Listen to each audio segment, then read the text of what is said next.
और आइए आपको सीधा लिए चलते हैं राज्यसभा, जहां पर प्रधानमंत्री मोदी संबोधित कर रहे हैं। देने योग्य नहीं माना, अपने ही परिवार को भारत रत्न देते रहे। जिस कांग्रेस ने देश की गली सड़कों चौक चौराहे पर अपने ही परिवार के नाम के पाठ जड़ दिए हैं, वो हमें उपदेश दे रहे हैं। वो हमें सामाजिक न्याय के पाठ पढ़ा रहे हैं। आदरणीय सभापति जी, जिस कांग्रेस के अपने नेता की कोई गारंटी नहीं है, अपनी नीति की कोई गारंटी नहीं है, वो मोदी की गारंटी पर सवाल उठा रहे हैं।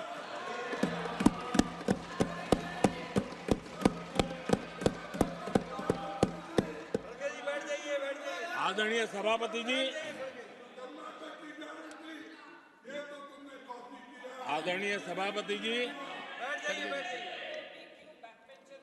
यहां एक शिकायत थी।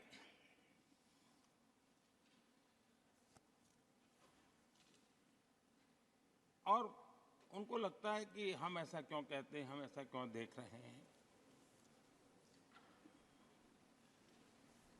देश और दुनिया उनके 10 साल के कार्यकाल को ऐसे क्यों देखती थी, देश क्यों नाराज हो गया।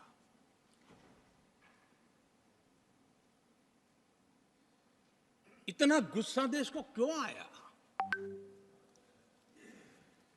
आदरणीय सभापति जी, हमारे कहने से सब नहीं हुआ है। खुद के कर्मों के फल और अब तो सामने रहते हैं, वो कोई दूसरे जन्म में नहीं होते हैं, इसी जन्म में है। आदरणीय सभापति जी, कुछ हम किसी को बुरा नहीं कहते, हमें क्यों बुरा कहना चाहिए। जब उन्हीं को लोगों ने बहुत कुछ कहा हो तो मुझे क्या कहने की जरूरत है। मैं एक वक्तव्य सदन के सामने रखना चाहता हूं। मैं पहला कोट पढ़ रहा हूं। सदस्यगण जानते हैं, ये कोटेशन है। सदस्यगण जानते हैं कि हमारी ग्रोथ धीमी हो गई है और फिस्कल डेफिसिट बढ़ गया है। महंगाई दर बीते 2 वर्षों से लगातार बढ़ रही है। करंट अकाउंट डेफिसिट हमारी उम्मीदों से कहीं अधिक हो चुका है। ये कोट मैंने पढ़ा। ये किसी भाजपा के नेता का कोट नहीं है, नहीं ये कोट मेरा है। आदरणीय सभापति जी, यूपीए सरकार के 10 साल पर तत्कालीन प्रधानमंत्री आदरणीय पीएम के रूप में रहे श्रीमान मनमोहन सिंह जी ने कहा था और खुद के कार्यकाल में कहा था।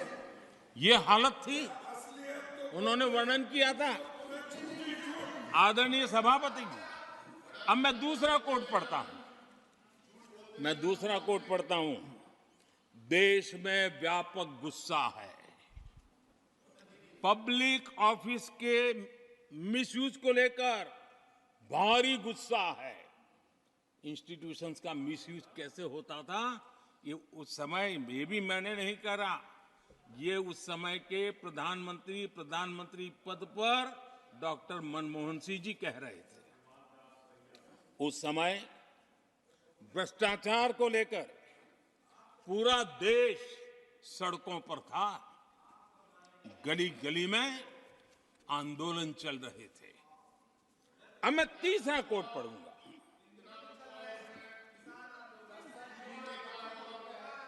एक संशोधन की कुछ पंक्तियां हैं, इसको भी आप सुनिए।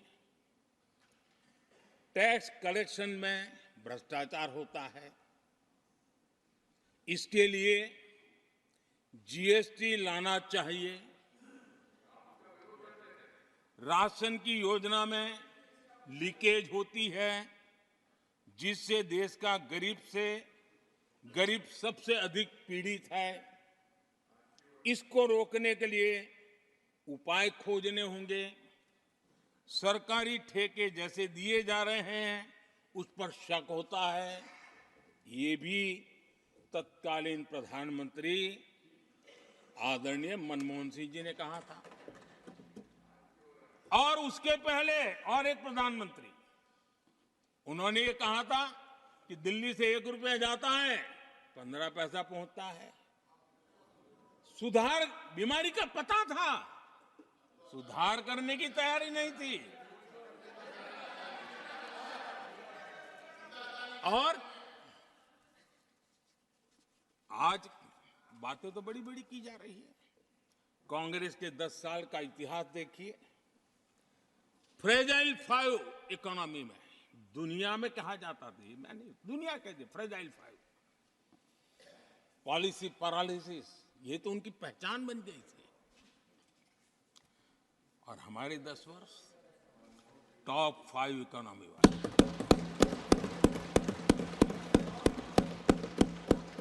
हमारे बड़े और निर्णायक फैसलों के लिए 10 साल याद किए जाते। आदरणीय सभापति जी,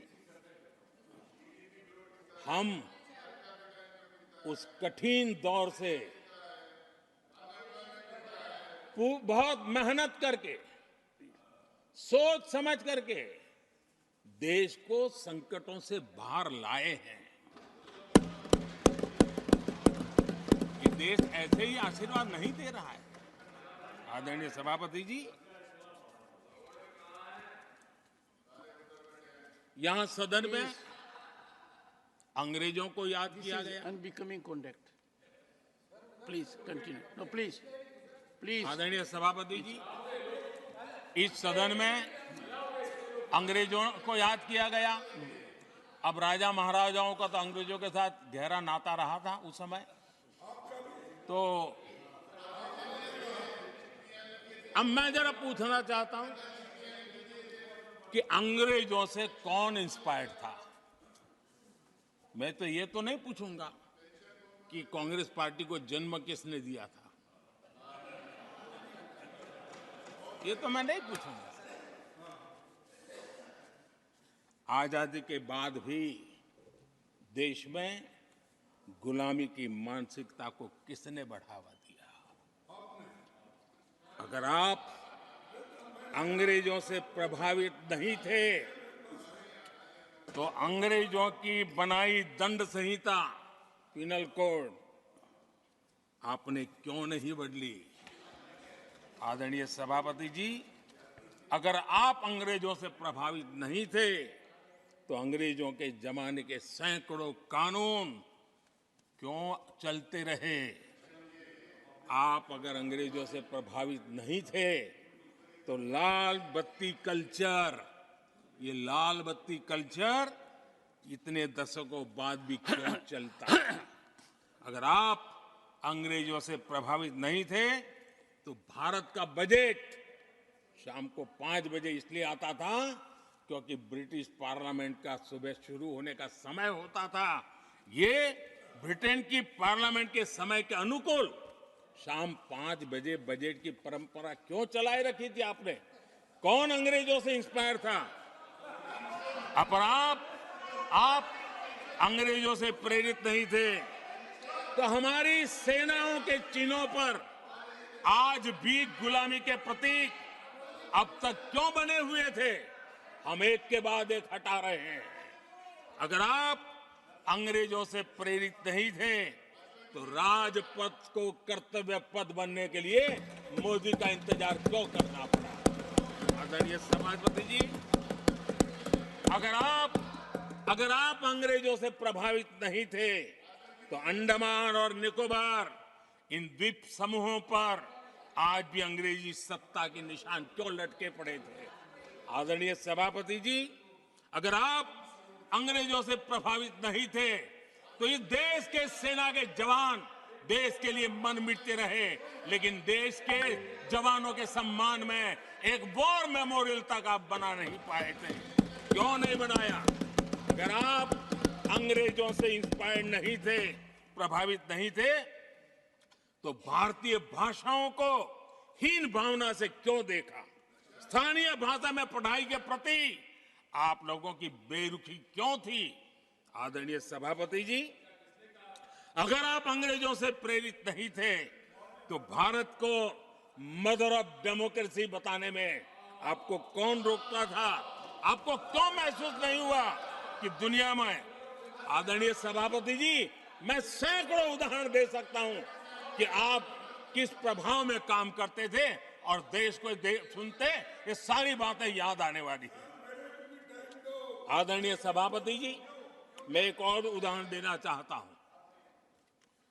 कांग्रेस ने नैरेटिव फैलाया और इस नैरेटिव का परिणाम क्या हुआ कि भारत की संस्कृति और संस्कारों मानने वाले लोगों को बड़े हीन भाव से देखा जाने लगा, ढकियानों से मानने लगा गया और इस प्रकार से एक हमारे अतीत के प्रति अन्याय करने की नौबत आई है।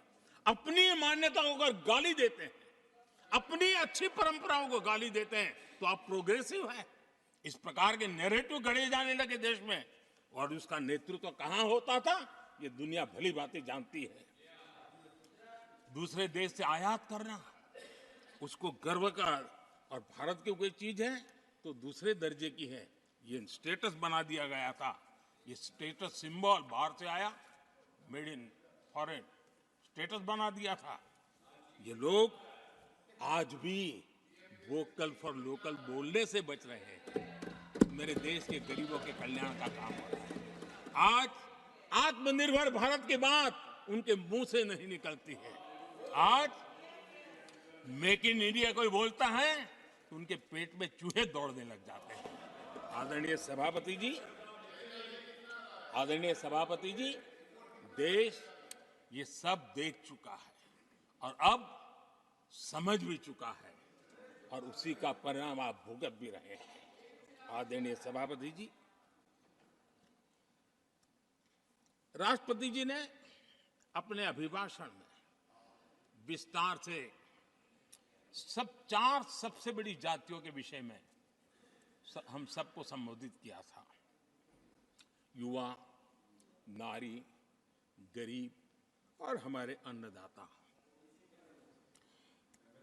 हम जानते हैं इनकी समस्याएं ज्यादातर एक समान है, उनके सपने भी एक समान है और उसके समाधान अगर करने हैं तो थोड़ा 19-20 का फर्क पड़ेगा, लेकिन इन चारों वर्गों के समाधान के रास्ते भी एक ही हैं और इसलिए उन्होंने बहुत ही उपयुक्त रूप से राष्ट्र का मार्गदर्शन किया है कि इन चार स्तंभों को मजबूत करिए, देश विकसित भारत की तरफ तेज गति से आगे बढ़ेगा।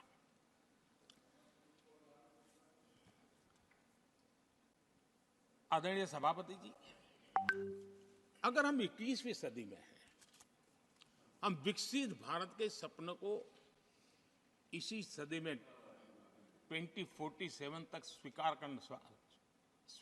सिद्ध करना चाहते हैं तो 20वीं सदी की सोच नहीं चल सकती। 20वीं सदी का स्वार्थी एजेंडा, मैं और मेरा वाला जो खेल है ना, वो 21वीं सदी में देश को समृद्ध नहीं, विकसित भारत नहीं बना सकता है। कांग्रेस इन दिनों काफी बातें हो रही है जाति की, फिर से एक बार क्यों जरूरत पड़ गई उनको मैं तो नहीं जानता हूं, लेकिन अगर उनको जरूरत पड़ी है तो पहले जरा अपने गरिबान में झांके तो उनको पता चलेगा क्या किया है। दलित, पिछड़े और आदिवासी, कांग्रेस जन्मजात उनकी सबसे बड़ी विरोधी रही है।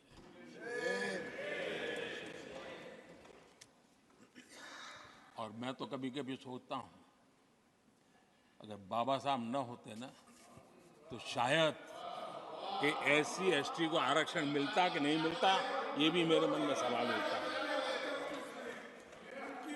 आदरणीय सभापति जी, और मैं ये कह रहा हूं, इसके पीछे मेरे पास प्रमाण है। इनकी सोच आज से नहीं, उस समय से ऐसी है, मेरे पास प्रमाण है।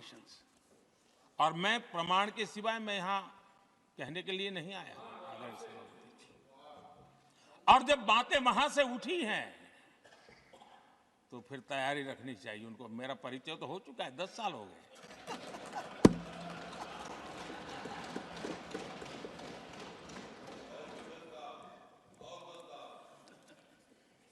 एक बार, और मैं आदरपूर्वक नेहरू जी को इन दिनों ज्यादा याद करता हूं, क्योंकि हमारे साथियों की अपेक्षा रहती है कि जरा उनको तो बोलो, कुछ तो बोल रहा थे। अब देखिए, एक बार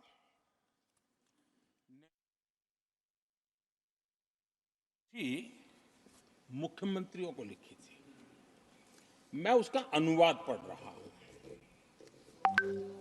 उन्होंने लिखा था, ये देश के प्रधानमंत्री पंडित नेहरू जी द्वारा।